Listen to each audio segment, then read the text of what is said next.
Bonjour à tous, bonjour et bienvenue dans la 5ème de couvre, l'émission de débat autour du manga. Cette semaine, nous allons faire comme la majorité des médias, indépendants ou non, peu importe, on va parler de football. Mais on va pas vraiment parler de football, non, on déconne. On va pas parler de 4-3-3, de 4-3-2-1, de est-ce qu'il faut vraiment faire tourner les joueurs au troisième match pour que toute l'équipe se sente concernée. Non, on va pas faire ça, on va s'intéresser au foot dans le manga et à une problématique très simple.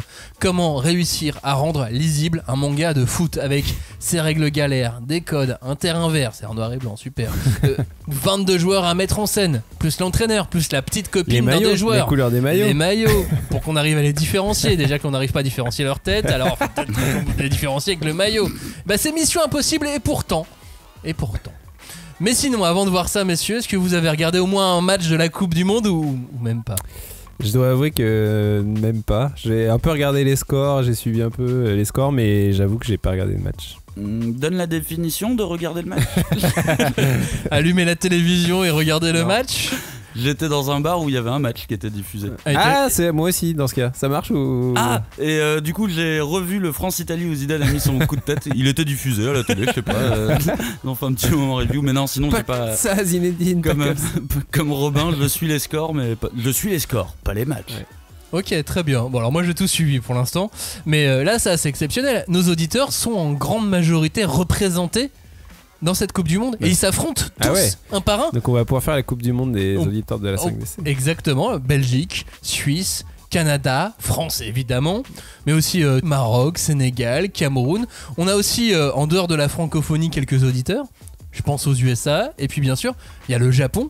Ah oui. Le Japon qui a été héroïque contre l'Allemagne et qui s'est trouvé des fans parmi les amateurs de manga, même qui n'aiment pas forcément le foot, mais comme ils aiment le manga, du coup ils ont décidé de bien aimer l'équipe du Japon. Et comme l'équipe du Japon a battu l'Allemagne, ils étaient contents. Je trouve ça assez marrant, ce genre de choses. Ouais, c'est clair. On en reparle tout à l'heure alors. Le manga se joue à 11 contre 11 cette semaine dans la 5ème de couve générique. On ne pousse pas, s'il vous plaît, on ne pousse pas, c'est inutile. Le public n'est pas autorisé à assister aux épreuves éliminatoires. Moi, je crois que je pourrais être un très bon ninja. À quoi vous jouez? L'heure est grave, c'est pas le moment de faire les guignols. Mais on n'a rien d'autre à faire, on peut pas sortir. On va leur faire notre attaque secrète, l'attaque de la Tour Eiffel, ils vont rien comprendre. Et il faudra aussi parler des dessins animés, notamment des dessins animés japonais qui sont exécrables, quoi, qui sont terribles. Oh, les bâtards! Oh, this you crazy mother... Nous vous souhaitons à tous la bienvenue dans la 5ème de couve, le seul podcast où l'on peut découper, charcuter, dépecer et aimer le manga avec un ballon rond mais qui se déforme quand on tape dedans. Et aussi quand on fait l'attaque de la Tour Eiffel. Fameuse attaque de la Tour Eiffel. Et oui, les auditeurs auront reconnu le petit clin d'œil, effectivement. Parce que là, dans l'attaque de la Tour Eiffel du générique, c'est dans Captain Tsubasa dont on va parler dans quelques instants. Cagnard, donc est-ce que toi tu suis le foot? Est-ce que tu as une équipe? Est-ce que tu as une équipe de foot que tu suis? T'es là, tu fais je sais pas quoi. Non, au cours de ma vie, j'ai eu plein d'équipes que je les supportais. Genre, il y a même un moment dans ma vie, je les supportais Lens. Je sais pas pourquoi, tu vois. J'étais au collège, je sais pas. Je crois que j'ai eu un kiff sur leur maillot et je les ai supportés. Mais là, à l'heure actuelle, on peut pas dire que je supporte une équipe par principe. Avec les news, quand t'habites à Paris, tu vois les news du PSG, quoi. En gros. Donc, et quand t'es fan de Michel Sardou et du lac de Connemara, tu suis le PSG aussi, le RC Lens. Ah d'accord. C'est très mauvaise chanson. Ça c'est parce que t'as jamais été à Bollaert pendant la mi-temps, au moment où tous les supporters chantent ça en même temps, ça fait tout vibrer. Non mais ça doit être beau, ça doit être un beau moment à vivre. C'est très étonnant à voir. Alors en gros, go RC Lens et go et Free Tony Vérel aussi. Oui, voilà, bien sûr. C'est une petite anecdote perso. Robin, même question, tu supportes pas trop d'équipe? Non, je supporte le club de Montreuil-Bellay qui est une petite ville du Maine-et-Loire parce que j'ai un de mes potes qui joue dedans. Je sais même pas s'il y joue encore. Ok, super petite. Mais on va dire que je les soutiens. Ok, pas de vrai club. Pas vraiment. Non, très bien. Et moi je soutiens 3. Les Stacks. Ah, pas mal. Club de Ligue 1, entraîneur australien maintenant. C'est beau. Je peux en parler pendant 1 heure si vous voulez. Comme tu vois, personne te relance. Ou alors, ils sont plutôt 4-3-3 ou 4-3-2-1 ou Alors figure-toi que là, oh là là. Je peux vraiment répondre à cette question avec le nouvel entraîneur. Mais attends, on n'a pas tout vu ce qui vient d'arriver, tu vois. Bref, on va pas parler de ça, on va parler de manga ici dans la 5ème de couve. Et nous sommes également sur les réseaux sociaux si vous voulez bavarder, papoter, si vous voulez être outré par les réponses de Cagnard. N'hésitez pas, Insta, Facebook. Discord, Twitter, et pour ne rater aucune émission, pensez à vous abonner sur vos plateformes d'écoute habituelles. Donc, si l'on vous dit manga de foot, pendant très longtemps, et aujourd'hui encore, on répond Olive et Tom. ou Captain Tsubasa, oui, ou Olive et Tsubasa. Tom, ou voilà. Les plus jeunes vont peut-être répondre Blue Lock maintenant. Oui, c'est vrai. Parce qu'en termes de notoriété, ça monte petit à petit, Blue Lock. Mais voilà, on est dedans. Voilà, c'est Captain Tsubasa surtout, un peu de Blue Lock. Du coup, on commence par Captain Tsubasa, puis on va finir par Blue Lock dans cette émission, qui n'est pas une émission de review des meilleurs mangas de foot. Non, on s'intéresse au football dans le manga parce que c'est marrant. Avec ces 2 titres, on répond très différemment à une problématique qu'on s'est posée en préparant cette émission. Comment faire évoluer presque dès le début au moins 22 personnages en même temps dans un manga. Ça, c'est une difficulté. C'est une difficulté pour les auteurs et pour les lecteurs. Genre, est-ce qu'on a envie vraiment de s'intéresser à autant de personnages d'un coup? Et c'est peut-être probablement pour ça que dans Captain Tsubasa, le premier manga de foot vraiment célèbre, qu'il prend comme point de départ un gamin qui est tout seul, avec son ballon, son meilleur ami. Qui est son ami. Et il emménage dans une ville où il connaît personne. Donc nous non plus. Lui non plus, on est pareil. Et on va tenter de présenter tous les personnages un par un. Comme ça, c'est finalement simple de rentrer dans Captain Tsubasa. Bah, au final, Tsubasa, c'est vraiment celui qui aborde cette problématique des 22 personnages à introduire de la manière la plus directe. En fait, lui, il va en traiter que un par équipe. Voire, tu peux faire à la limite des duos, mais il va vraiment pas perdre de temps avec tous les autres joueurs. C'est la star de l'équipe, tout le monde est là pour la star de l'équipe, et on suit un personnage. Voilà, on joue tous les uns pour les autres, et il y a 1 ou 2 équipes qui seront comme ça, mais justement, elles seront exceptionnelles. Oui, c'est plutôt assez rare, c'est plutôt normalement un leader, et tu suis le leader quand même. Évidemment. Parce que la clé que Takahashi utilise, c'est effectivement d'oublier, voilà, tous les 3/4 des équipes adverses. Parce que finalement, dans l'équipe principale, on en connaît un petit peu plus. Oui. Bon, les connaître, tu vois, défini connaître. On connaît leur nom. Tu vois leur tête et tu Moi, dis, je dirais, on les lui, voit passer. Tu vois, effectivement, on les voit passer, ils sont là.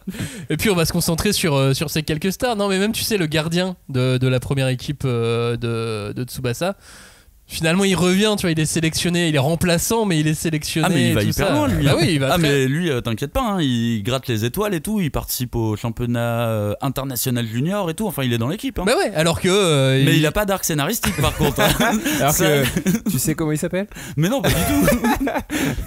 Non, mais je pense que ça vient de sa récente découverte du foot au début, à Yoichi Takahashi. Au moment où il crée Captain Tsubasa, c'est pas du tout un spécialiste du foot, ouais. C'est pas un connaisseur du foot.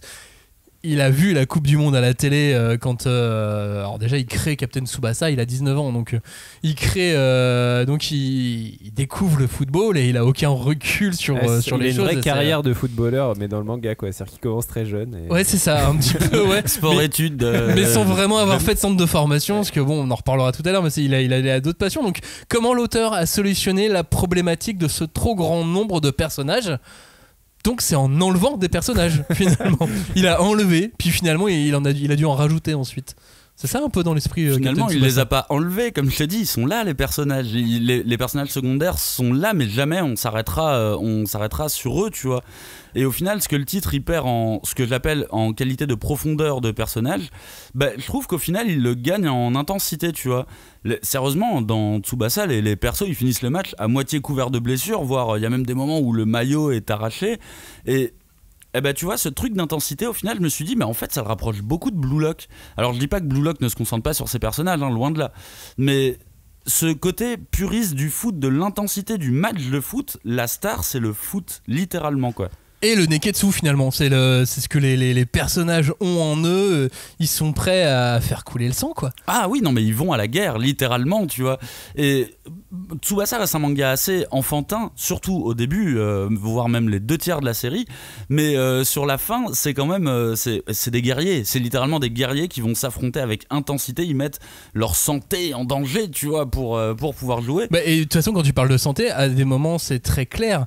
Je suis blessé, mais je veux jouer parce que l'équipe compte sur moi, parce que c'est moi la star, parce que les autres sont un peu nuls. Mais, oui, et de toute façon les autres te disent s'il te plaît reviens, tu sais on peut pas gagner contre toi, ils le disent hein, littéralement. C'est des personnages qui sont dans la réalité, les personnages secondaires dans Tsubasa, ils sont tous victimes de pervers narcissiques, tu vois, ils sont pas au courant, mais ils sont tous victimes de pervers narcissiques. J'ai l'impression effectivement que les personnages les plus marquants dans Tsubasa, c'est ceux qui ont des blessures ou qui du coup qui va créer un arc scénaristique autour de deux, c'est le côté comment je vais passer outre la contrainte que le destin m'a mis sur moi et tout. Et toi, tu penses à celui que les Français connaissent sous le nom de Julian Ross. Non, mais Julian Ross, mais il a raison. J'ai l'impression que les personnages que tu tu retiens, outre effectivement Olivia Hatton, Tsubasa, c'est ces personnages-là, parce que du coup, effectivement, parmi la grande galerie de personnages qui peuplent ce manga, c'est ceux qui vont avoir un arc narratif un peu plus, avec plus d'enjeux, quoi. Et on va dire que le fait qu'il soit blessé, c'est littéralement ce que tu peux avoir au max comme arc scénaristique, tu vois. C'est alors que t'es blessé, donc tu vas pas pouvoir jouer, donc c'est galère. Combien de temps tu vas devoir attendre? C'est très faible en fait comme arc scénaristique. Et finalement, même quand tu regardes le foot, j'imagine, je suis pas un gros connaisseur du foot, mais c'est les storytelling qui t'intéressent le plus. C'est toujours ça, c'est vous tombez comment en plein il va dedans, se remettre de sa blessure, parce que là cette semaine au début de cette Coupe du Monde, il y a un joueur qui est l'un des joueurs les plus célèbres au monde, qui s'appelle Neymar, qui s'est blessé, qui s'est fait une entorse à la cheville. Tous les jours, là depuis 3 jours, tous les jours il y a une photo de la cheville de Neymar sur les réseaux sociaux. Est-ce qu'elle a dégonflé? Tout le monde juge, tout le monde est devenu médecin spécialiste en entorse. Évidemment. Et si ça s'est fait sur le Covid. Encore, là, tu parles d'une blessure qui est relativement pas très grave. Mais c'est juste, ça coïncide à certaines blessures un petit peu que Tsubasa il peut avoir à un moment donné dans l'épaule, la cheville, dans un des arcs, tu sais, où justement il est, on sait pas s'il va pouvoir revenir pendant le tournoi. Et donc on le laisse jusqu'à la finale, jusqu'à la demi. Est-ce qu'il va revenir là, demi, à la fin du match et ainsi de suite. Là c'est un peu la même avec Neymar par exemple. On ne sait pas s'il va revenir pour les 8e de finale de la Coupe du Monde ou seulement pour les quarts. Mais alors de toute façon l'équipe n'est pas encore qualifiée là. Donc, Mais moi je pensais surtout au destin brisé par les blessures. Oui, genre il y a des joueurs.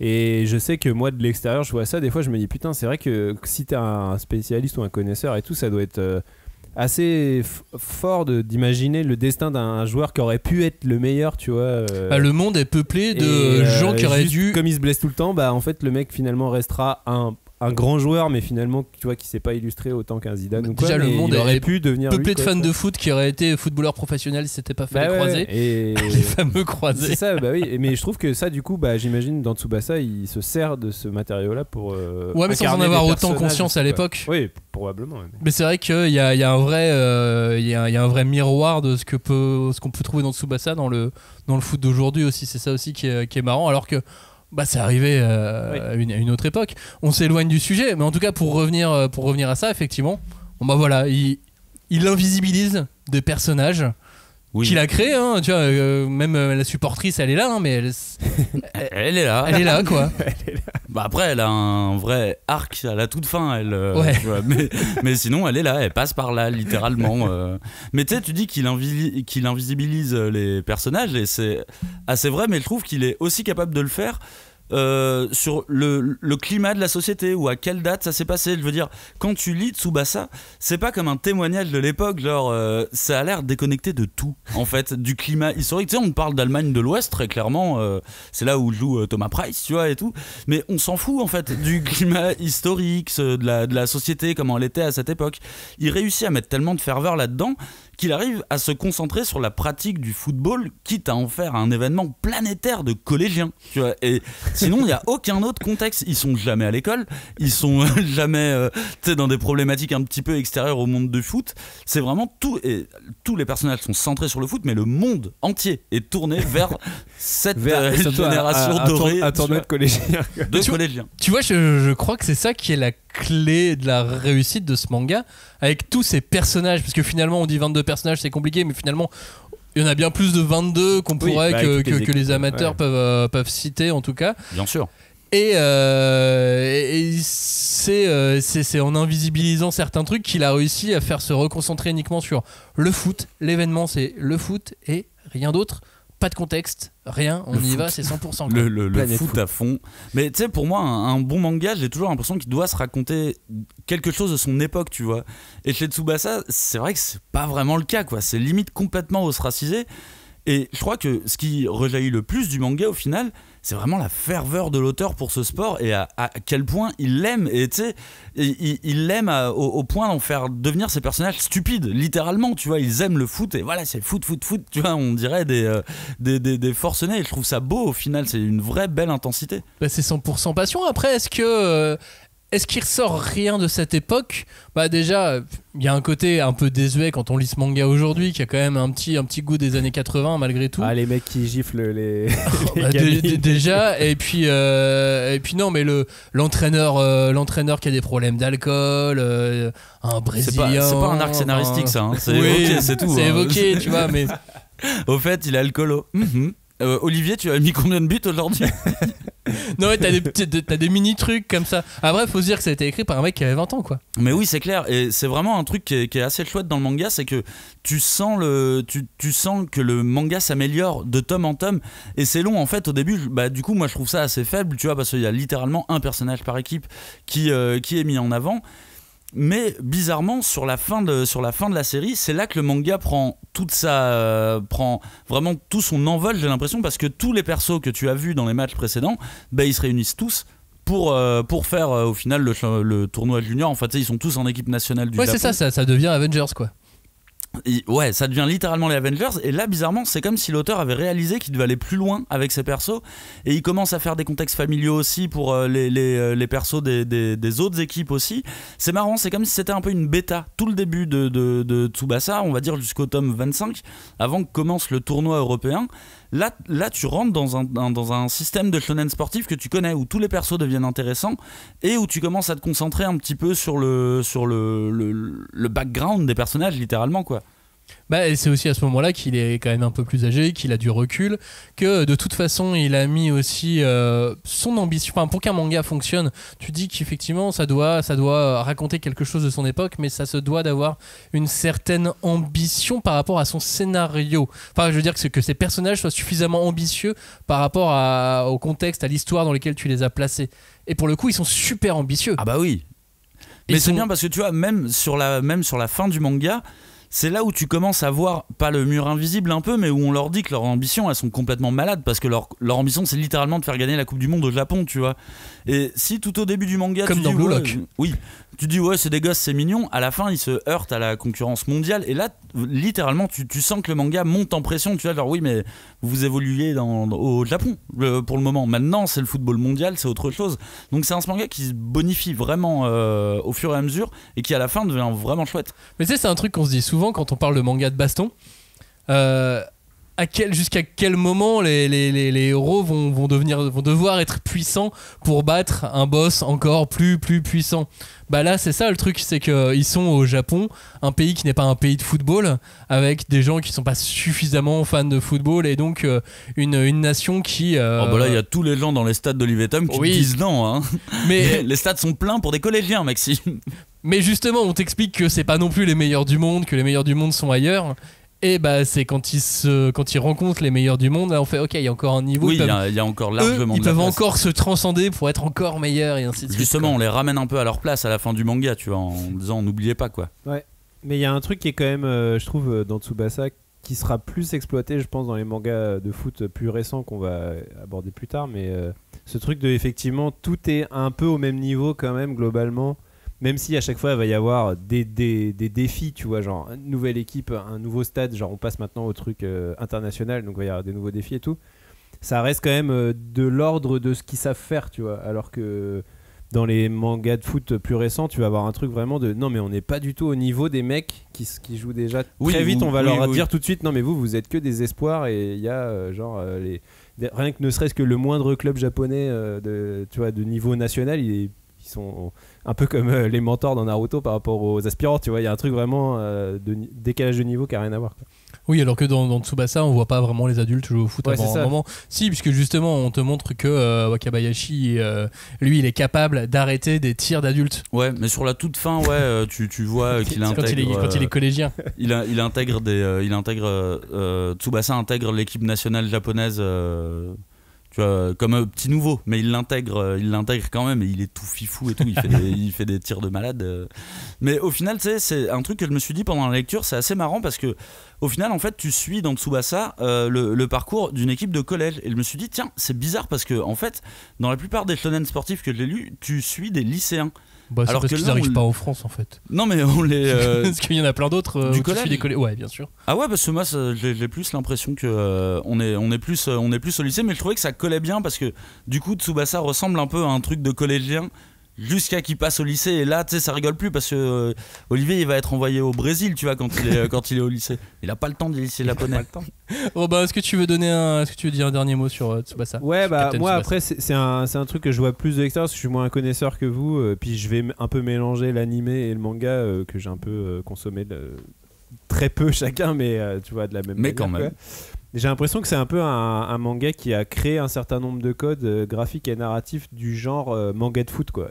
Alors je dis pas qu'il a tout créé parce qu'il s'est beaucoup inspiré des shonen de sport qui avaient déjà créé un certain nombre de codes, mais c'est vrai que quand je vois comment maintenant on met en scène les trajectoires de balles quand on frappe dedans, que ça courbe, que la balle elle est ronde puis elle se déforme, les cuts, tu vois, genre le fait que quand il y a un mec qui fait une action, il y a un cut sur le coach qui est un peu en train de se tenir là-bas, en train de faire tu vois, genre ces trucs-là, c'est des espèces de codes que j'ai l'impression que Tsubasa il a un peu créé et qui vont être beaucoup réutilisés derrière. Il y a aussi, évidemment, le mec qui court avec la balle et qui réfléchit pendant 15 minutes au prochain coup qu'il va faire alors que le coup va vraiment littéralement arriver dans 2 secondes, tu vois, donc c'est ces espèces de dilatation du temps et tout. Et ça, on la retrouve clairement dans Blue Lock. Ouais, voilà, tu vois, dans Blue Lock, tu vas retrouver, même un peu dans Aoashi, certains trucs et tout. Et je me dis, bah voilà, là, Tsubasa, ce qu'il a créé aussi, mine de rien, c'est ok, il est le premier à avoir pris cette problématique de comment tu fais vivre 22 personnages, mais il a aussi surtout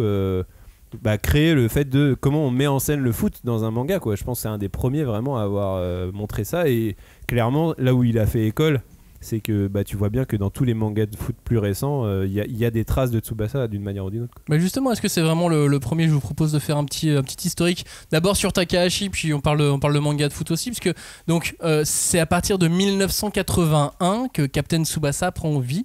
On est 3 ans après la Coupe du Monde en Argentine, qui a été remportée par le pays hôte, dans des drôles de conditions, parce que 78 en Argentine, à l'époque, c'est dictature militaire, donc rien n'est très net. Les stars à l'époque, c'est Mario Kempes, c'est Zico pour le Brésil, c'est déjà Platini pour la France, Rummenigge en Allemagne, Paolo Rossi en Italie, il n'y a pas encore Maradona, qui est né la même année que Takahashi, donc il est tout jeune au moment de cette Coupe du Monde, et même s'il a déjà une sélection ou deux, il n'est pas choisi pour participer à cette Coupe du Monde puisqu'il est jugé trop jeune.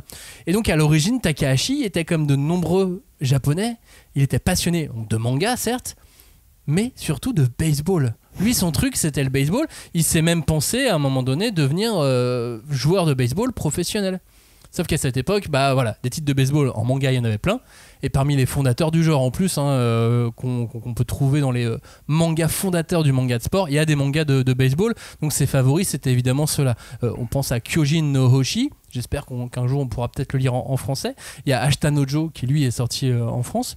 Puis il y a un autre manga qui s'appelle Dokaben, qui l'a, je pense, graphiquement influencé, parce que quand on regarde les couves de Dokaben, ça commence à se rapprocher bien plus que Kyojin no Hoshi de ce qu'a fait Takahashi ensuite. Et contrairement à Kyojin no Hoshi ou à d'autres mangas de sport qu'on a vus depuis, il n'y avait pas dans Dokaben des super lancers, des super techniques. C'était un truc un peu à la mode aussi, ça, qui est toujours à la mode de toute façon aujourd'hui.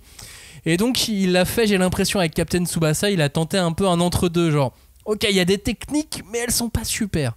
Je sais pas, tu sais, je vois un truc comme ça. Équilibre un peu bancal, mais il a tenté, en tout cas au début, il y a un petit quelque chose comme ça. Et puis encore une fois, le foot, c'était pas prévu, puisque ses premiers mangas, à Takahashi, c'est sur le baseball. Évidemment, en tant que joueur de baseball, lui, il se voyait en train de dessiner un manga de baseball. Il s'est même essayé au western à un moment donné quand il a tenté. Ça n'a pas marché. Et là, je vous parle donc d'un temps où Yoichi Takahashi, l'auteur de Captain Tsubasa, est encore lycéen, puisqu'il commence son manga en 1981 en publication sérialisée. Il est né en 1960.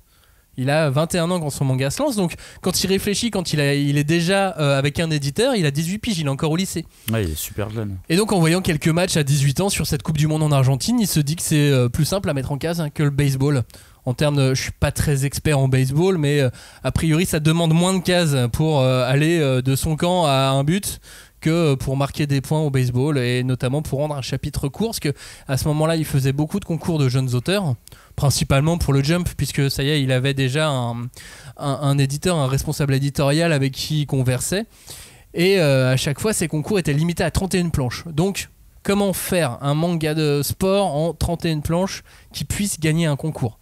C'était ça son truc. Ouais, c'est vraiment d'un point de vue pratique, le baseball, c'était compliqué de le mettre en scène si tu veux faire, je pense, une manche complète, alors que techniquement, le foot, en aussi peu de cases, ça se tient c'est pour ça que mettre un but. Son éditeur lui avait conseillé de mettre en scène que la dernière partie, la dernière manche d'un match de baseball. Oui, et il s'est tenté comme ça. Et donc voilà, c'est comme ça qu'il gagne son premier prix, qu'il décide vraiment à être mangaka grâce à un manga de foot.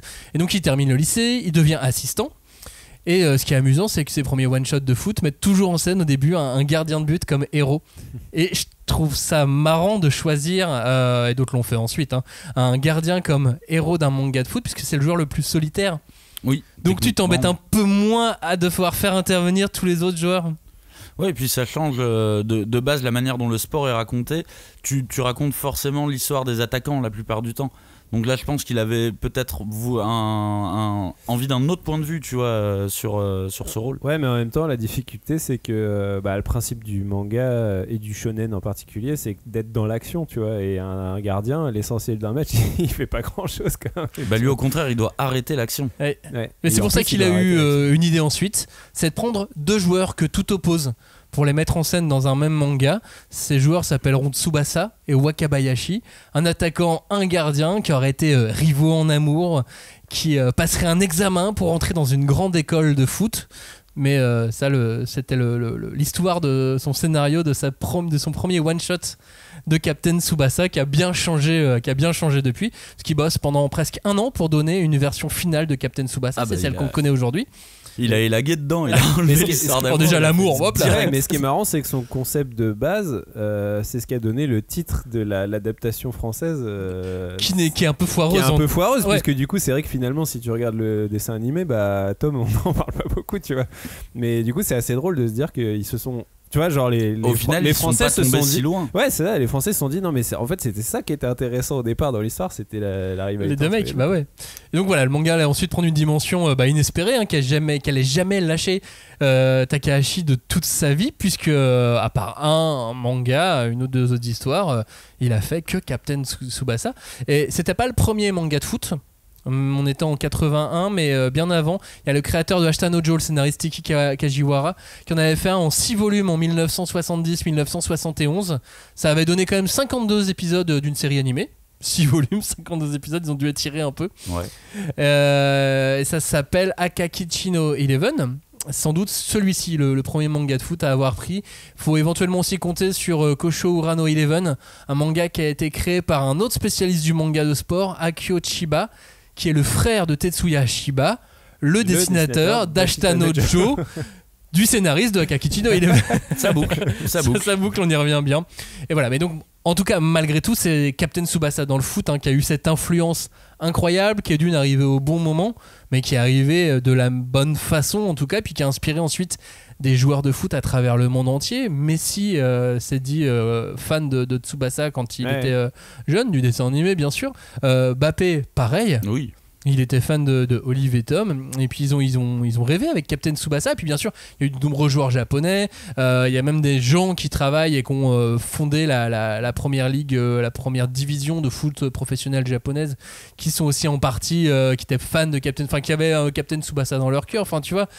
Ça va très loin, cette influence que Captain Tsubasa a eue, et même si c'est pas le premier, c'est probablement le plus important. En tout cas, moi, ce que je constate, c'est que je me demande même à quel point il n'a pas été écrasant d'un point de vue vraiment de l'influence de ce que c'est que le manga de foot dans la culture, tu vois, manga. Parce qu'au final, on parlera quand même un peu là après des autres mangas de foot qui existent, mais globalement, si tu penses manga et foot, tu penses beaucoup de Tsubasa et un peu Blue Lock, mais t'as pas beaucoup de titres à te mettre sous la dent, quoi. En vrai, je trouve que moi, c'est un truc que je trouve assez marrant, du moins en France, c'est que je me dis, les mangas de foot sont pas très présents, on n'en connaît pas beaucoup, on en a pas beaucoup qu'on connaît qui ont bien marché et tout ça.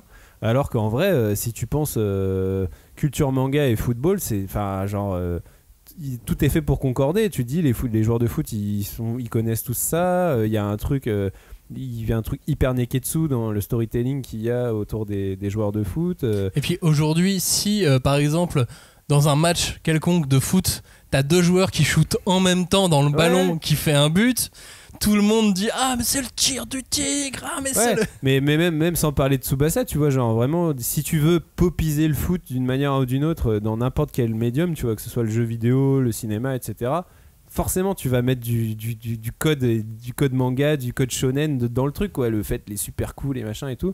Enfin, tu regardes Shaolin Soccer, moi j'aimais beaucoup ce film. Ok, c'est pas un manga, mais c'est presque un film, c'est presque un manga en soi. Le film, c'est que des coups improbables et tout. Et ça m'a toujours intéressé, ce paradoxe qu'il y a entre on a le sport qui est le plus populaire en France, la lecture de bande dessinée la plus populaire à l'heure actuelle, et au final, foot et manga, il y a un truc qui fait que, à part Tsubasa et un peu Blue Lock aujourd'hui, il n'y a pas trop de... ça matche pas beaucoup, quoi. Bah là tu vois, dans une des dernières publicités, alors je sais plus si c'est Nike ou Adidas, mais ils se sont amusés à faire un truc avec des voyages temporels et tout ça, et à mettre plein de joueurs célèbres de différentes époques lutter dans une espèce de terrain de scientifiques, de labo, machin, tout ça.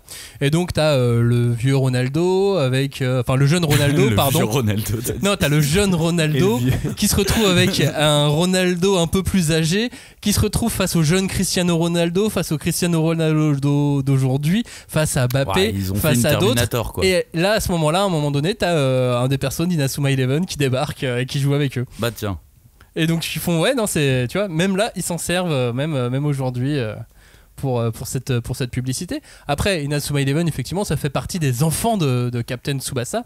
Il y en a eu quelques-uns, ils sont nombreux parce qu'en arrivant tous après, ils souffrent tous obligatoirement de la comparaison, parce que depuis 20 ans, 30 ans maintenant, 40 ans, je vais même dire, dès qu'on voit un manga de foot arriver, notre génération elle compare à Captain Tsubasa. Est-ce que c'est pareil? Est-ce que c'est mieux? Est-ce que je préfère? Et déjà, notre génération en voit pas beaucoup arriver. C'est ça que j'allais dire, c'est que finalement, tu dis ça, mais en soi, moi, en vrai, comme ça, j'étais pas assez peu capable d'en citer, quoi.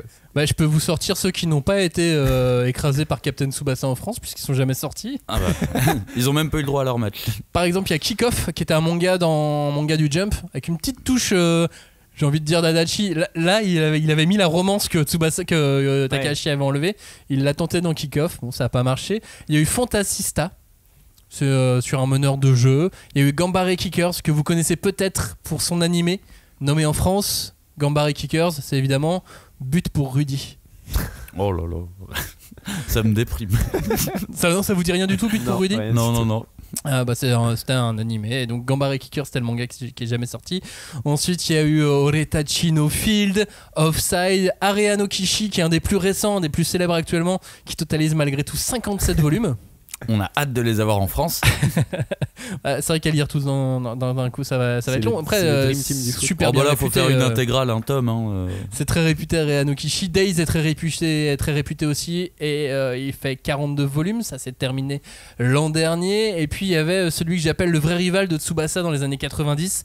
C'est Aoki Densetsu Shoot, qui lui paraissait dans le Shonen Magazine de Kodansha, pendant que Captain Tsubasa paraissait dans le Jump, donc je les voyais comme des rivaux. Alors je sais pas si ça l'était vraiment. Il a eu une longue carrière. Et il a eu une longue carrière également. Et puis il y a eu un dessin animé qui marchait en même temps que le dessin animé à l'époque au Japon. En France, on a failli l'avoir. Les gens de chez AB avaient acheté les droits. Ils ont commencé à le doubler. Et puis finalement, Club Dorothée s'est arrêté vite. Et ça fait partie des séries qui ont commencé à être travaillées, mais qui ont finalement jamais été diffusées. On aurait pu l'avoir. Ça se trouve, il y a peut-être même un générique qui existe. Mais on le sait pas. Pardon, je crois qu'ils les font à la fin en général. Bref. Puis il y a eu ceux qui sont vraiment sortis en France, mais qui n'ont pas eu vraiment de succès. C'est ça. On pense à Whistle, j'en ai rapporté là, ils sont sur la table. Tiens, tu l'as devant toi, Whistle Cagnard. C'est le moment nostalgie. C'est ça, il y a eu. Ils nous ont quittés. Heaven 11 que tu as devant toi, Robin. Tout à fait. Il y a eu Hungry Heart. Alors, Hungry Heart, qui est l'autre manga de Takahashi. Oui, il est sorti. En voyant la couve, on peut pas trop se poser de questions. C'est moi, lui. Il y a eu une tentative quand même. Il y a eu Sayonara Football qui a eu un petit il a eu son petit succès. Ouais, bah alors ils arrêtent la commercialisation là, à partir du 31 décembre. Mais petit succès, mais petit quoi. Ouais, voilà. Pas long. C'est ça. Et puis non, après l'autre qui a vraiment marché entre temps, c'est Inazuma Eleven.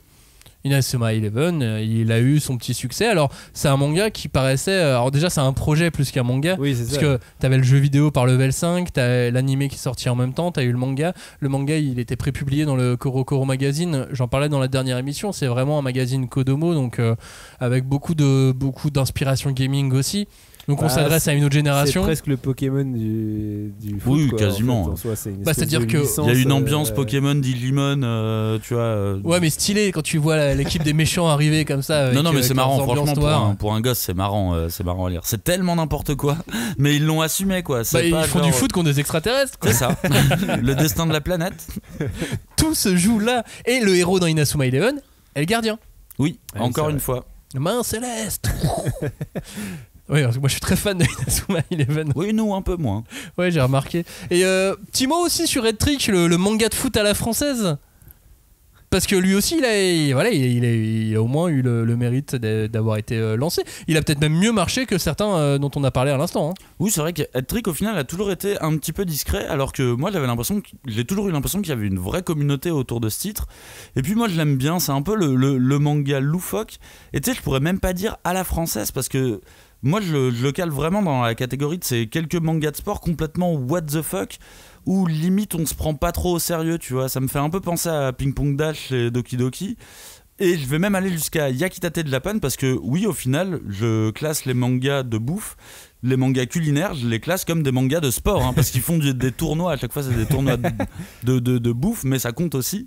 Et je trouve que Hat-Trick a vraiment ce côté loufoque, c'est n'importe quoi, c'est drôle, ça part dans tous les sens, c'est Luffy qui se lance dans le foot, tu vois, littéralement.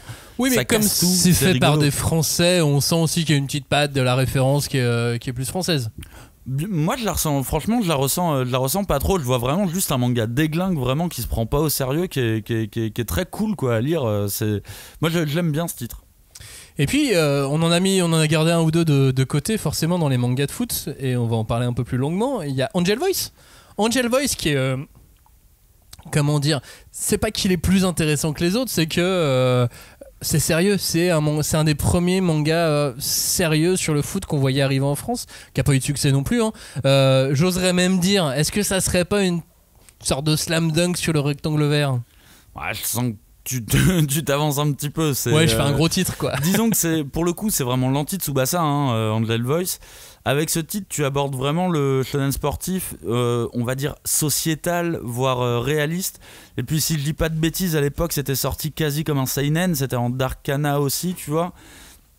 C'est un manga qui flirte pas mal avec le Furio au début, parce qu'on y parle de foot comme un moyen de réinsertion par le sport.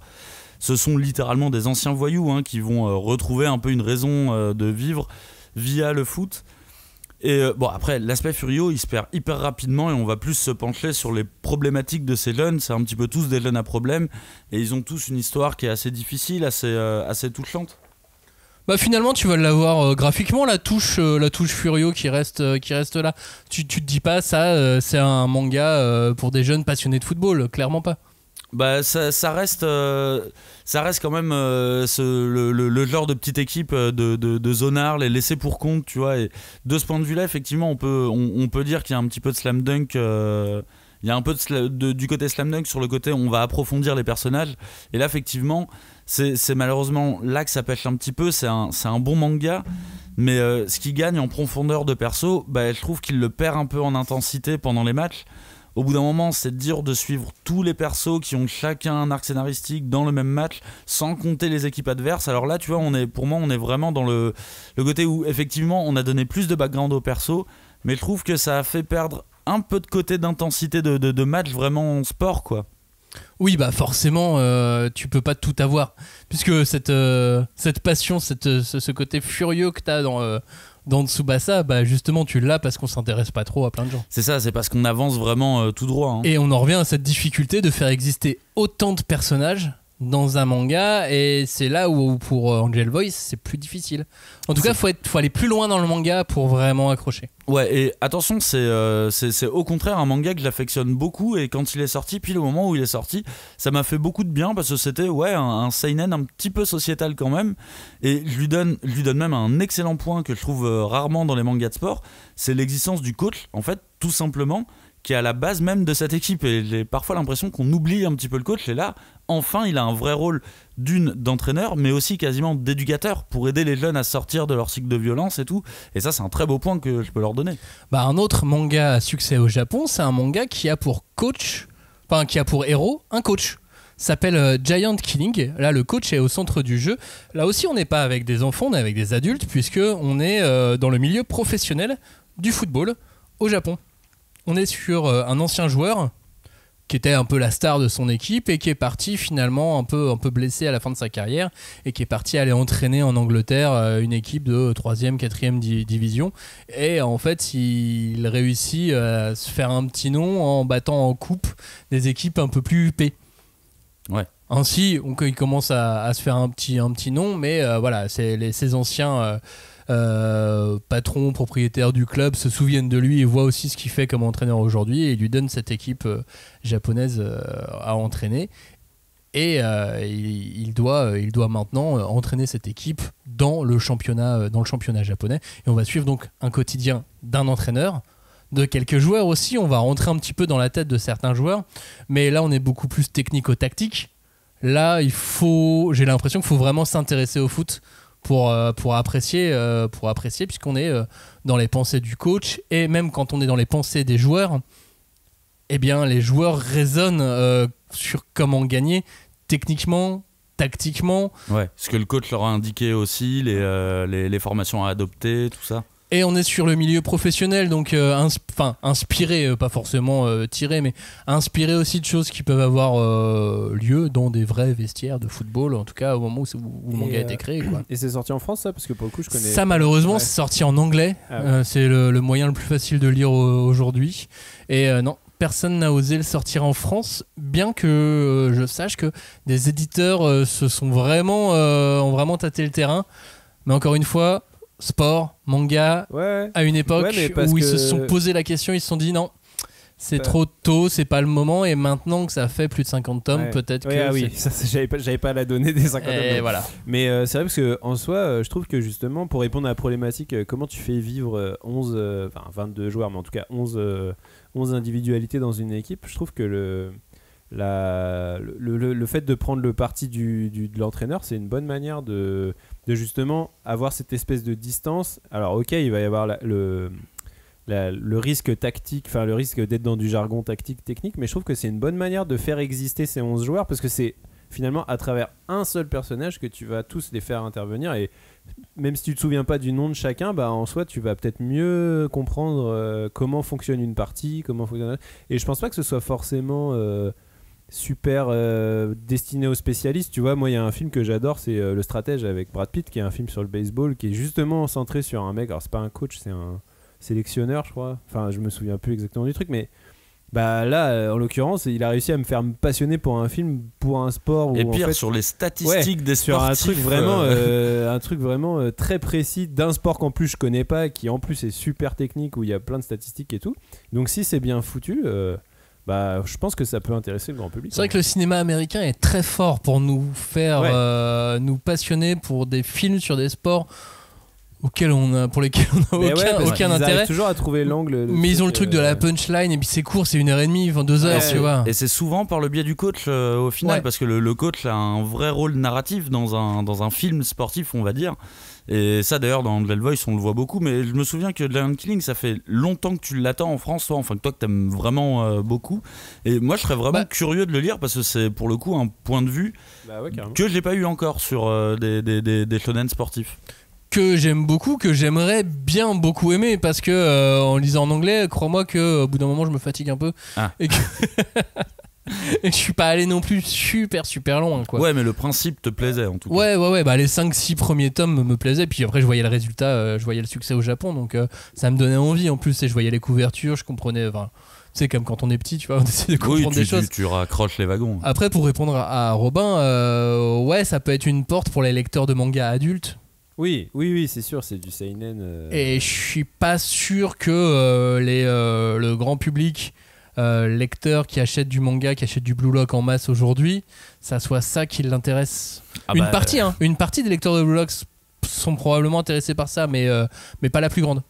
Non, mais je pense que c'est aussi pour se dire les mangas de foot, ça peut marcher aussi par ce biais-là. Je dis pas forcément que c'est pour en faire un best-seller, mais ça peut en tout cas faire un titre qui peut générer de la hype ou de l'intérêt chez un public un peu différent aussi, tu vois. Ça peut être en soi, d'un point de vue éditorial, c'est pas inintéressant. En tout cas, aujourd'hui, il y a deux mangas de foot qui ont une hype, ou en tout cas 2 mangas avec un background footballistique. Je sais pas si pour les deux on peut dire manga de foot de la même manière.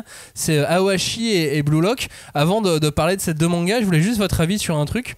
En début de semaine, la semaine dernière, par rapport à comment cette émission sera diffusée, il y a eu un événement, c'est-à-dire que pendant la Coupe du Monde, dans la réalité, le Japon a battu l'Allemagne pour leur premier match, pour leur entrée dans cette Coupe du Monde. L'Allemagne, c'est un ex-champion du monde, ex-champion d'Europe, club que tout le monde, pays pardon, que Allemagne tout le monde, de l'Est ou de l'Ouest la réunifiée. Ah non, le mec est trop dans Captain Tsubasa. Moi je suis dans les années 80, ça grâce va pas à du tout. Tsubasa, il a réussi à la réunifier. Et donc le Japon bat l'Allemagne, et derrière sur les réseaux sociaux ça s'est emballé, mais comme rarement vu, où des gens fans de Blue Lock, de l'animé, du manga, je sais pas, se sont emparés de cette victoire comme si c'était aussi la leur et comme s'ils étaient à fond dedans. Alors il faut dire aussi que y a eu tout un travail de promotion entre le manga et le maillot de l'équipe japonaise par les auteurs de Blue Lock et de Giant Killing. Ok. Qu'on dessiné des maillots dans leur manga, compris les maillots de l'équipe nationale pour faire la représentation de leur personnage avec ces maillots là. Donc voilà, je voulais savoir ce que vous en pensiez de cette appropriation originale. Quelque part ça rejoint un peu ce que je disais tout à l'heure sur le fait que la culture manga et les codes manga sont finalement présents dans la culture foot, parce que clairement un truc comme ça c'est vraiment des gens qui font parler plus leur fibre manga que leur fibre foot pour te parler d'un événement qui les a même pas touchés personnellement, parce que ça n'a même pas touché leur équipe, tu vois. C'est des gens qui peuvent être internationalement. Ah oui, c'était dans le monde entier, hein. C'est pas un truc franco-français. Et je pense que c'est aussi un truc qui est lié à quelque part ce que le Japon fait de très, très belle manière, enfin de très forte manière, c'est le soft power, quoi. C'est-à-dire que le Japon, ils sont vraiment, que ce soit avec le manga, mais globalement dans une vraie démarche de soft power. Et c'est assez rare des pays qui sont, t'as les États-Unis et le Japon, quoi, en soi, en vrai. Et la Corée. Et la Corée, oui, qui s'y met. Et le Qatar par le foot. Ah bah oui, grave. Mais non, mais en plus, c'est vrai que le Qatar, ça peut pas forcément s'adresser à l'Occident, mais ça va plutôt s'adresser à l'Afrique ou d'autres territoires. Mais il y a un vrai soft power. Bon, ça c'est parenthèse fermée. Mais en soi, le Japon, je trouve que ça démontre la puissance de leur soft power, quoi. Il y a vraiment ce truc de, clairement, leur équipe, c'est pas la meilleure équipe du monde. C'est pas un pays qui a une culture foot de malade et tout, mais quand ils font des trucs, et à partir du moment où ils l'ont raconté en manga, ça passionne les gens et tout, et donc c'est vraiment un vrai impact de cette volonté de soft power. Et ce qui est marrant, que ça soit, moi je suis des influenceurs, que ce soit en Australie, aux États-Unis, tout ça, pour un peu voir ce qui se passe, c'est que dans le monde entier, les gens se sont dit, ça y est, le Blue Lock fonctionne. Il arrive, ça y est, c'est en marche. C'est de cette manière que je l'ai pris, j'ai trouvé ça vraiment hyper mignon, parce que partout il y avait écrit le projet Blue Lock est en marche, tu vois, genre projet Blue Lock activé. J'ai trouvé ça assez drôle, et ce que je retiens le plus au final, c'est que ça fait une incursion de plus dans des médias qui normalement ne traitent pas de manga, ne parlent pas de manga. Mais il y a plein de sites, genre les Inrock, tu vois, enfin les Inrock parlent de manga aussi, mais qu'on fait un article en disant vous ne comprenez pas ce qu'est le projet Blue Lock, on vous explique, tu vois. Donc du coup moi j'étais content, parce que je me dis ça fait une percée de plus de la culture manga dans la culture média, on va dire, quoi. Ouais, clairement, parce que tu vois que finalement ils s'approprient un événement qui est finalement assez lambda. Enfin, j'ai l'impression, moi je parle de ma faible culture en Coupe du Monde et en football, mais j'ai l'impression que le fait que des équipes mineures battent des favoris en phase de poule, ça arrive assez souvent en fait en Coupe du Monde. Ça arrive souvent, et même si d'ailleurs le Japon est de moins en moins une équipe mineure, et plus, le projet Blue Lock est vraiment activé. Mais même cette Coupe du Monde, il y a eu d'autres exemples. Je sais plus, il y a l'Arabie Saoudite qui a battu l'Argentine. L'Argentine, ouais, tu vois. Donc en fait, ça arrive en fait parce qu'on sait qu'en phase de poule, c'est un peu des trucs, je sais pas. Enfin, c'est le genre de moment où tout arrive, mais là, du coup, vu que c'est le Japon qui est impliqué, bah, il y a un côté beaucoup plus événement que les autres, quoi. Et ça fait partie de la culture Twitter depuis longtemps d'intégrer les personnages de Tsubasa dans l'univers du foot. Tu vois, à chaque fois, ils disent s'il y avait Mark Landers, les matchs, on gagnerait plus de matchs. Du coup, au final, c'est un peu la finalité du truc, la nouvelle version maintenant. On dit plus c'est Mark Landers dans l'équipe du Japon, on dit c'est le projet Blue Lock qui est activé. C'est marrant, c'est là où tu vois que Blue Lock est vraiment pas un héritier, mais en tout cas la nouvelle référence manga foot. Bah effectivement, il a une aura qui permet aussi de poser d'autres choses avec d'autres codes. Justement, Awashi, Blue Lock, vous voulez commencer par lequel? Par les deux en même temps, Cagnard, tu veux faire quoi? De toute façon, graphiquement, tous les opposent, j'ai l'impression. Et j'ai vraiment une sorte de ressentiment de rétro versus next gen, tu vois, vraiment comme si c'était deux consoles qu'on opposait, et je pense qu'il faut absolument pas les opposer. Les deux, ils nous prouvent vraiment comment être un bon manga de sport, et de deux façons différentes. Du coup, je vais commencer avec Aoichi, et pour moi, c'est celui qui est le plus proche d'un successeur de Slam Dunk, dans l'esprit, j'ai l'impression. C'est le très compliqué équilibre entre intensité sportive dont on parlait dans Tsubasa et personnage dont on parlait dans Angel Voice, quoi. Ah oui, donc pour toi c'est le mix entre Tsubasa et Angel Voice. Ouais, il arrive à équilibrer, à avoir cet équilibre un peu tout le temps. Et puis à l'opposé, t'as Blue Lock de son côté qui a complètement dynamité les cadres du shonen sportif. Il a appliqué une espèce de filtre deathmatch qui devrait être complètement esprit coubertin sportif à première vue, et qui au final en fait a vraiment conscience de cette idée du beau sport aussi, et de l'esprit sportif au final, quoi. Mais ce qui est marrant, c'est que Blue Lock, c'est Hunger Games façon foot, sauf qu'il meurt pas. Mais sauf que dans la tête des personnages, ils vont mourir. C'est une sorte de mort, puisqu'ils ne pourront jamais intégrer l'équipe nationale du Japon. Donc, à part changer de pays, changer de nationalité sportive, c'est fini pour eux. Mais ce qui est marrant, c'est que finalement, Aohashi, il met un peu ça en scène aussi, parce qu'au début, il va faire des épreuves de sélection et tout, et il y a quand même ce coup près, quoi, ce truc de putain, si je réussis pas à l'épreuve de sélection, je pourrais jamais être joueur pro et ma vie sera foutue, tu vois. Et ça y est dans Aohashi, mais je sais pas, dans Blue Lock, il a tellement poussé ça à un côté vraiment, Death Game, de genre vraiment, même d'un point de vue narratif, c'est tu sors de la salle, quoi. C'est-à-dire que tu es l'élimination de la zone dans laquelle se passe le manga, cette espèce de d'espace-temps qui est cette espèce de tour improbable. Moi j'aime bien cette idée qu'il meurt, mais littéralement. Littéralement c'est comme dans Cube, quoi. C'est genre t'es exclu du truc. Et puis au final, moi ce que je trouve drôle, c'est que celui qui marche le mieux des deux, même si les deux ils marchent bien, hein, c'est quand même Blue Lock qui a atteint un niveau beaucoup supérieur. Alors que c'est celui qui est vraiment le moins foot, quoi. C'est vraiment celui qui est complètement improbable et extravagant dans tout, et qui est le moins proche des valeurs du foot. C'est le manga de foot qui marche le mieux, quoi. C'est la force de Blue Lock, c'est de réussir à intéresser au foot, enfin juste à intéresser grâce à du foot des gens qu'on n'ont rien à foutre du football. Clairement, moi le premier, hein, moi j'adore Blue Lock parce que en fait j'ai pas du tout l'impression de lire un manga de foot. Mais ma curiosité, ma faible curiosité pour le foot me fait me dire... Enfin, je trouve que là où il est très fort, c'est que mine de rien, même des gens comme moi, il va les pousser à s'intéresser à des trucs de tactique, et voilà, c'est assez balèze. C'est ça qui est fort, parce que malgré tout, les sujets que pose l'auteur dans Blue Lock, c'est des vrais sujets, c'est des vraies conversations que des fans de foot peuvent avoir aujourd'hui, ou qui peuvent remuer la sphère footballistique et médiatique en ce moment. Tu sais, quand tu as des émissions de débat sur le football, il y a des sujets de ces émissions qu'on retrouve dans le manga Blue Lock. Mais tu sais que moi, en plus, là je vais parler de moi, mais moi je crois que je préfère quasiment regarder une émission de gens qui décryptent un match de foot que regarder le match. Ouais, je trouve qu'il y a un truc vraiment de je sais pas, j'ai l'impression de comme si je lisais un manga de Hunter x Hunter, quoi. Il y a la partie analyste, l'analyse à fond, complètement des fois hors du réel, quoi. C'est-à-dire que les gars ils sont tellement dans l'abstraction de ce que devrait être la tactique. Tu sais, il y a des plans avec des flèches, des machins, et t'es genre non mais dans la vie ça se passe pas comme ça. On se doute bien qu'un mec qui est sur un terrain, il a pas des flèches dans sa tête et tout. Enfin, je sais pas, mais dans le manga, il a des flèches dans sa tête. Mais du coup, c'est là où Blue Lock il pousse le truc au paroxysme, c'est que les flèches existent. Même dans Awashi, justement, c'est un peu son truc, c'est justement de visualiser. De faire comme Messi. Il a la vista, quoi. C'est vraiment la vista du foot. Là, oui, c'est clairement inspiré de Messi qui, en général, passe le premier quart d'heure à beaucoup regarder les autres joueurs comment tout le monde se place et ainsi de suite pour se placer. Et Awashi me fait vachement penser à ce genre de choses parce que malgré tout ces auteurs ils doivent bien trouver l'inspiration quelque part aussi. Forcément. C'est ça qui est aussi original. Et puis Blue Lock c'est pas l'équipe quoi, c'est tout pour ma gueule. Non, c'est vraiment, et c'est le but annoncé du manga dès le début.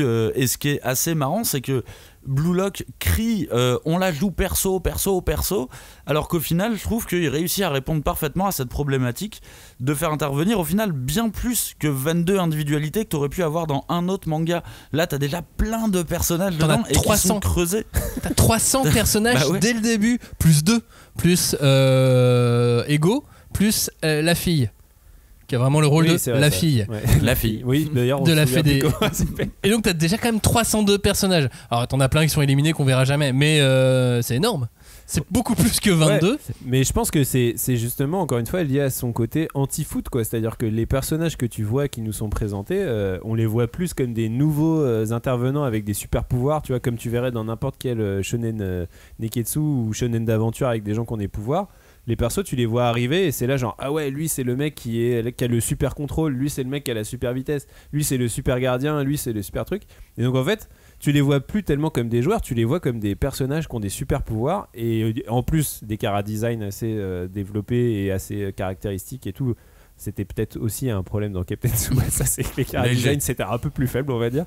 Là au moins tu vois, genre il y a un truc justement très next-gen, très moderne sur le fait que ils sont tous ultra différents, tu les reconnais tout de suite, tu vois, genre ils ont tous en plus un chara-design qui est en phase avec leur tempérament, qui est lié à leur super pouvoir. Ça c'est un truc qui est clairement très efficace d'un point de vue shonen et je pense que c'est ça qui fait exister cette multitude de personnages finalement. Sauf que t'as aucun super gardien puisqu'ils veulent tous être ils doivent tous être attaquants. Et moi j'ai hâte du jour où ils feront un 11 contre 11 où les 11 veulent être attaquants. Parce que c'est vrai que c'est aussi ça au début de Blue Lock, il n'y a pas de match à 11 contre 11, c'est que des espèces de petites épreuves du Hunger Games et du petit futsal, tu vois, où ils sont pas très nombreux et tout, et du coup je trouve que du côté de l'auteur c'est très intelligent d'avoir fait ça pour justement faire exister ces personnages de manière sans avoir la contrainte de putain, il va falloir que je mette 22 joueurs sur un terrain. C'est ça, et il y a déjà plus de 20 des personnages qu'on nous a présentés sur les 10 premiers volumes, mais malgré tout on retient qui? Yoichi Isagi, alors moi les noms je les retiendrai pas de toute manière, mais j'ai quand même Bashira, Baro, Nagi, enfin tu vois, j'ai quand même un certain nombre de persos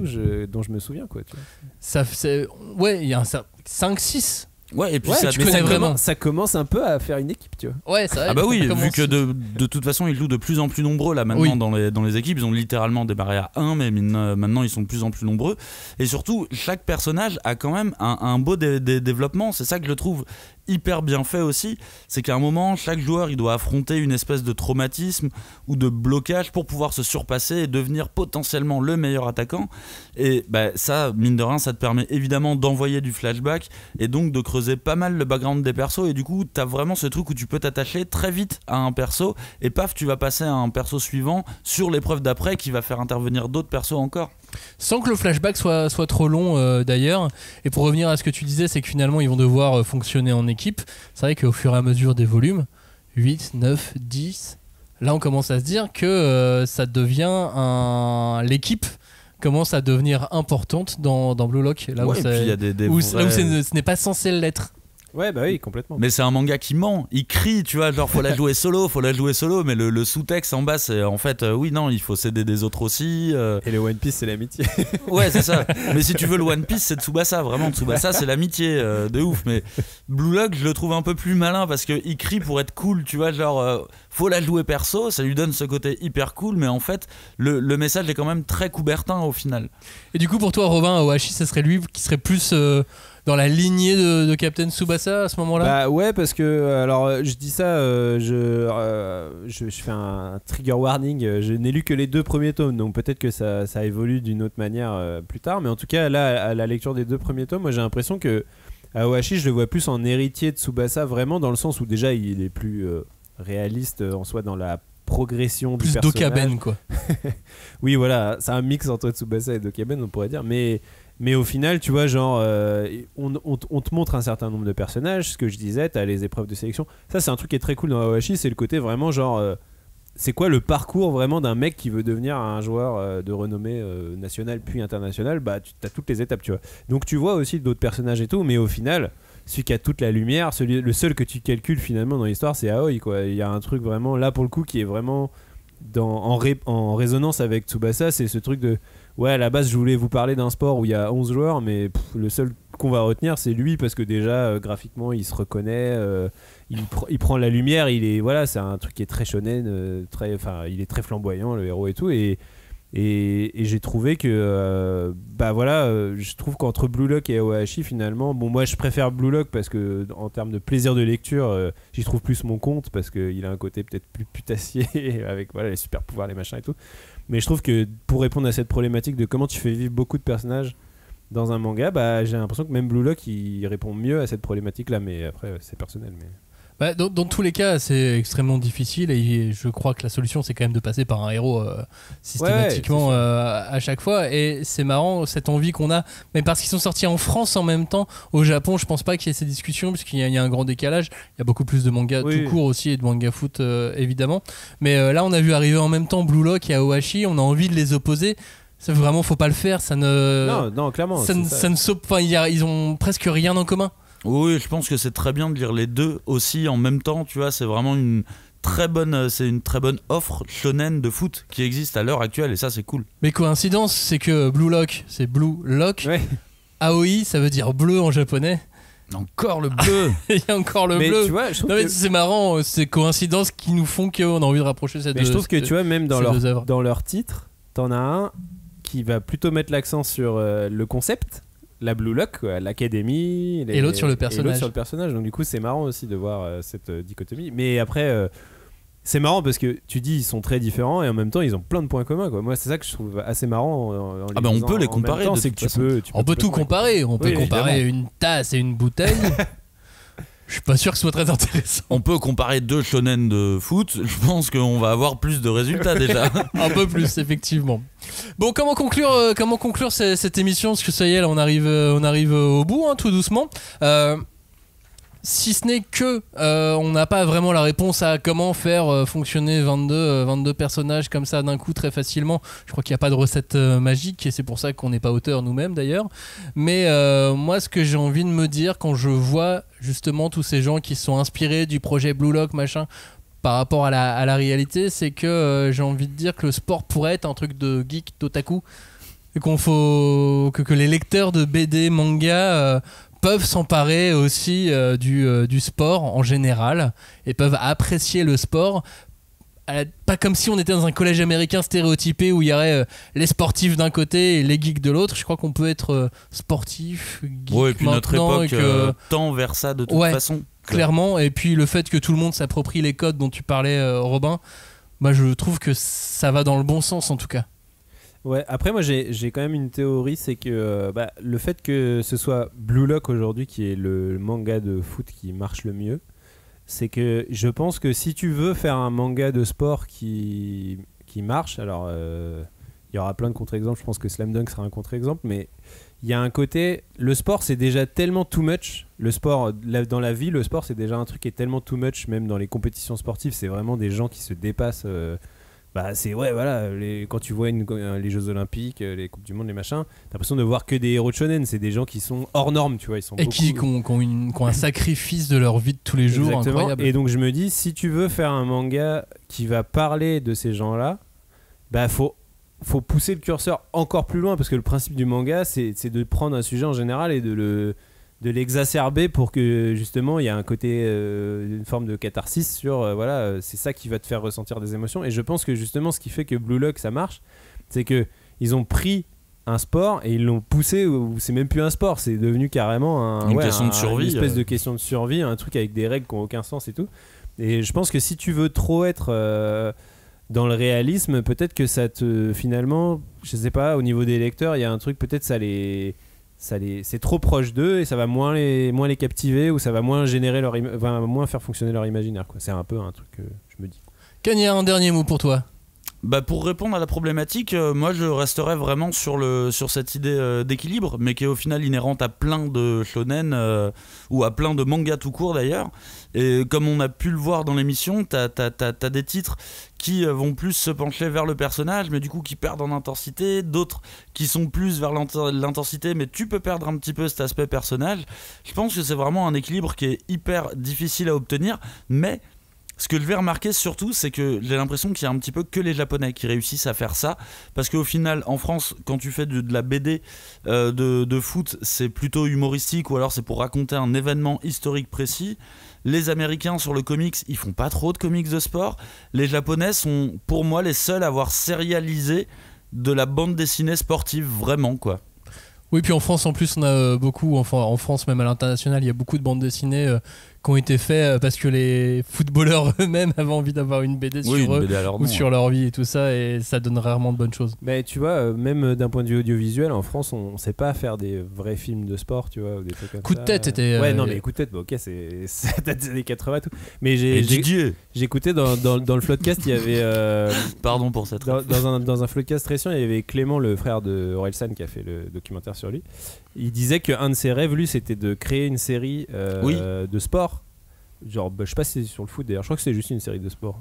Mais genre, une série de sport française avec cette espèce d'esprit shonen et tout. Et je me dis, mais en fait, ouais, tu vois, là, tu te dis, enfin, on a peut-être une génération en France de gens qui ont compris que c'est aussi comme ça qu'il faut raconter le sport dans la pop culture, enfin, en tout cas, dans la création de pop culture pour un peu passionner les gens parce que. Sinon, il faut des personnages qui souffrent plus que des personnages qui font des blagues en tout cas. Il faut surtout assumer le fait que c'est too much, tu vois. C'est ça aussi, le sport c'est too much de toute manière. Merci à tous d'avoir écouté cette émission. J'espère que ça vous a plu. On parlera un petit peu papote de l'édition et tous les problèmes des reports et tout la semaine prochaine. Et Robin, Cagnard, je vous remercie d'y avoir participé. Oh bah tout le plaisir était pour Robin. Et on signe les arrêts de jeu. Je sais pas. Okay. Vous avez remarqué, je suis une grosse merde. Oui, là ça s'est vraiment bien grillé pour le coup. Non, mais il y a toujours les arrêts de jeu. Allez, on signe le 3 points et puis mi-temps pour tout le monde. On siffle les arrêts de jeu. Non, on siffle pas les arrêts de jeu. Mais non, putain, je sais pas. D'ailleurs, il y a beaucoup d'arrêts de jeu pendant cette Coupe du Monde. Coup franc, allez.